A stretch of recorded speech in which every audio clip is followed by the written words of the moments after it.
PowerPoint presentation where we will explain how to get a word into Miss Clark's infamous dictionary. The word we are going to put into Miss Clark's infamous dictionary is egglenuffle. The meaning of egglenuffle is confusion and annoyance, which relates to the actual word which we were confused by. Here are some examples of how to use the word egglenuffle. Go left. Go right, go forward. I am so egglenuffled. At the English department at Manor College of Technology in Hartlepool, students are encouraged to get involved with their learning.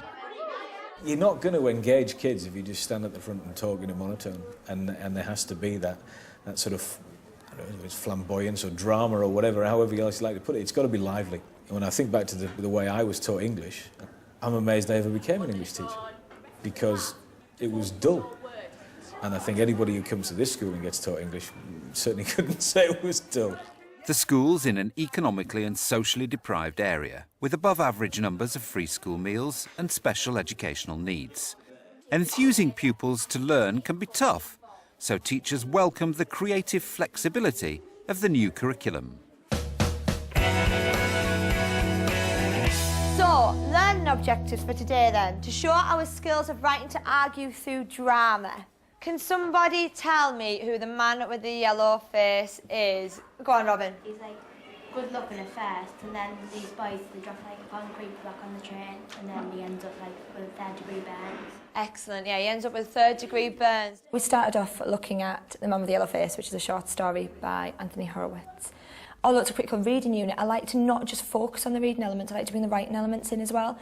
And one of the writing triplets is writing to argue. So I brought that in and I thought, well, what's the best way of showing that you can argue? And I thought, well, a courtroom drama. And then I thought, well, how could I maybe put any characters in that courtroom drama scenario? And I thought, obviously, the boys. So I thought they did really well with it. If we can just welcome our defendants, we have Peter and Connor.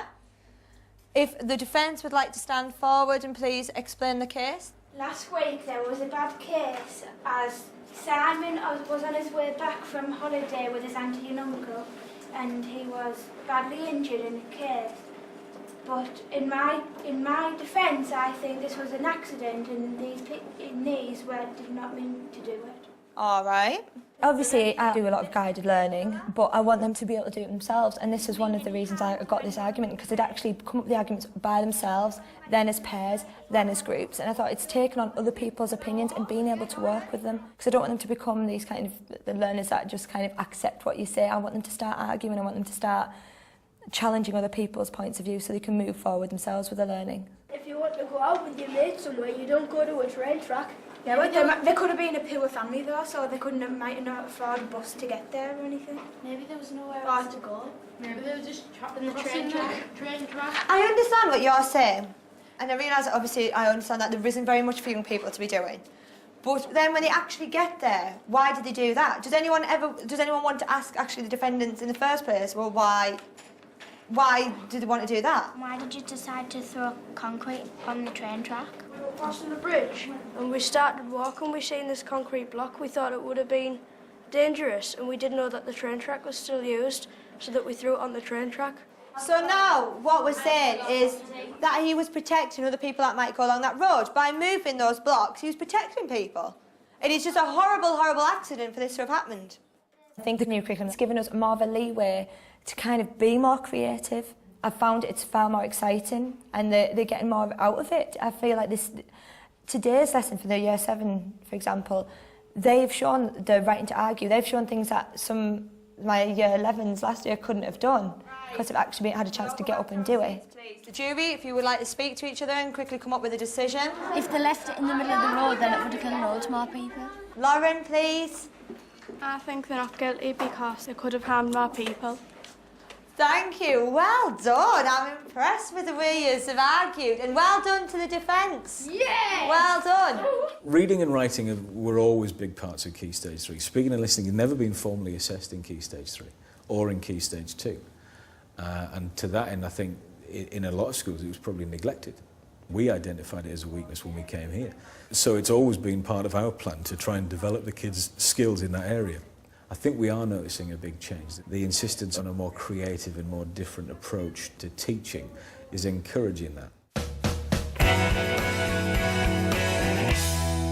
as you can see, came in here this morning and this was in the middle of my room. I want you to help me find out why he's there, how he ended up in my room, and exactly why he's ended up in this sorry state.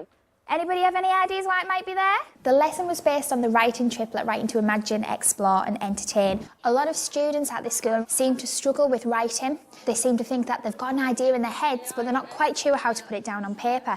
So the reason why I had the body in the middle of the room and the props situated around the room was because they instantly forgot about writing and they started focusing on what they were doing and why they were doing it, and the writing just flowed naturally after that. The first piece of evidence that I found today was this ACE card. I'm going to give you 1 minute now to think about what story might this card be able to tell us. Off you go. So the card must have been in his pocket. Yeah, it would have been, because it sort of fell out when he was trying to help. And then didn't give him it, so they like killed him for some reason. Right, excellent. As I'm walking around this room, I'm hearing some fantastic ideas from you, which is brilliant. Right, I'm going to quickly whiz round the group, and I just want you to tell me what you have inferred from this ACE card. OK, this group first. He's a gambler and he's part of a poker gang thing, and he owes people money. OK, excellent. This person, we don't know whether it's a man or a woman, could be involved in gambling of some sort, OK? And he could owe some people some money. Excellent, well done. Boys over in the corner? The patterns on the ears, it could be like a secret code. Ooh, excellent. So the pattern on the ACE card, it could be a secret code of some kind. Ross, would you like to develop that? And like, it'll represent like a gang, and then like magic, because like magicians use like cards, so like, there might be like some magic. Excellent. Just from that small ACE card, you have inferred and used your imaginations, OK? So you've already started to hit that assessment focus. Well done. I definitely think that writing is easier to teach when you have a more creative element to your lesson.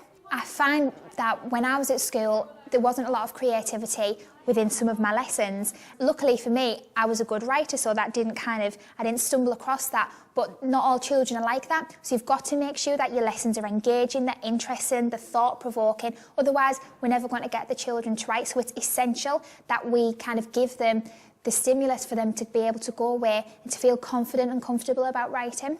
You have 15 minutes to plan an imaginative story around your piece of evidence.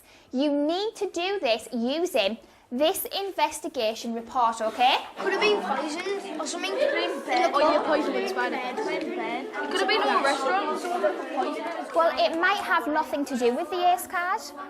Remember, that could just be a piece of evidence that fell out of his pocket. This could be a completely different story.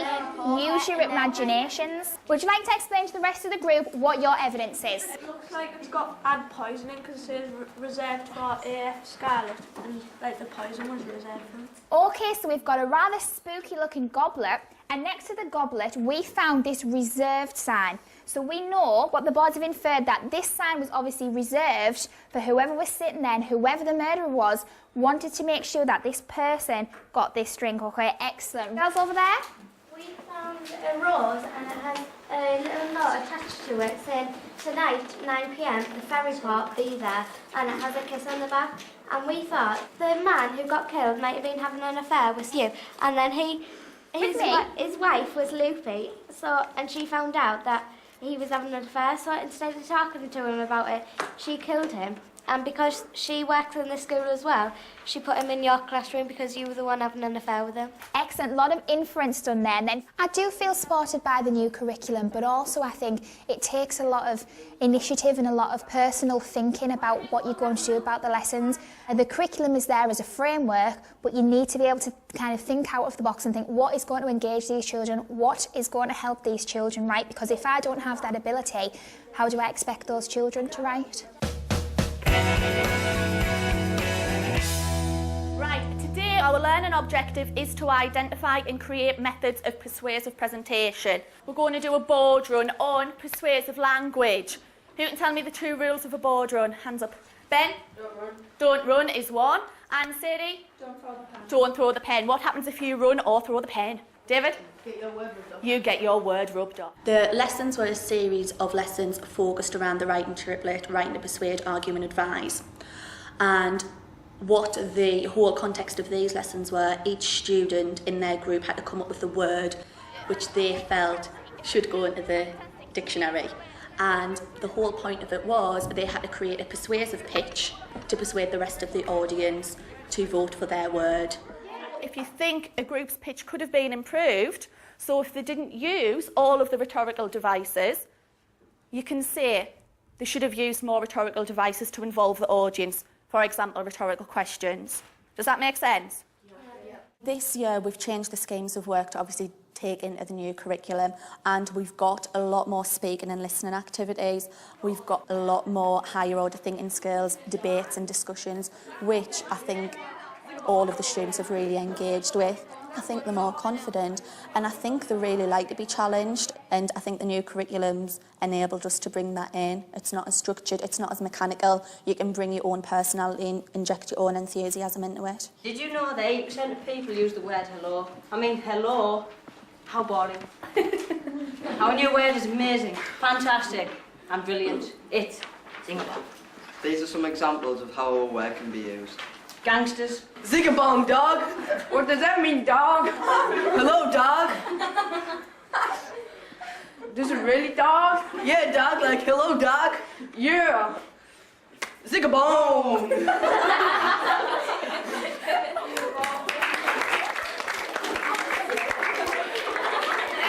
What persuasive and entertaining devices did the group use? Emma? Opinion is fact. Opinion is fact. Good. Melissa? Emotive language. Emotive language. Fantastic. Rachel? Humour. Humour throughout. Jenny?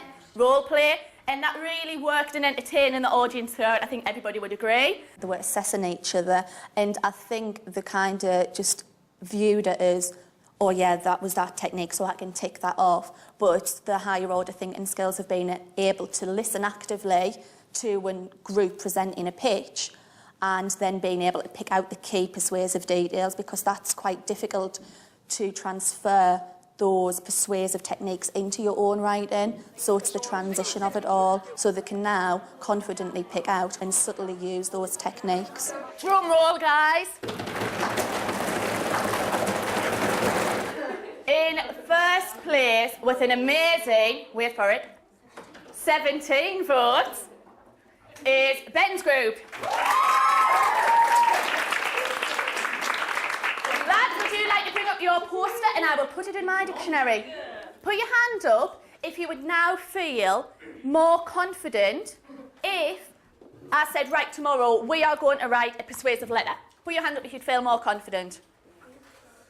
Awesome. People have hidden behind the old cliche that you can't teach an old dog new tricks for far too long. If a school is going to fulfil its potential, it has to look at every way possible of doing it. And just because you've been doing something really well and really effectively the same way for 20 years doesn't necessarily mean you're going to be able to do it for the next 20.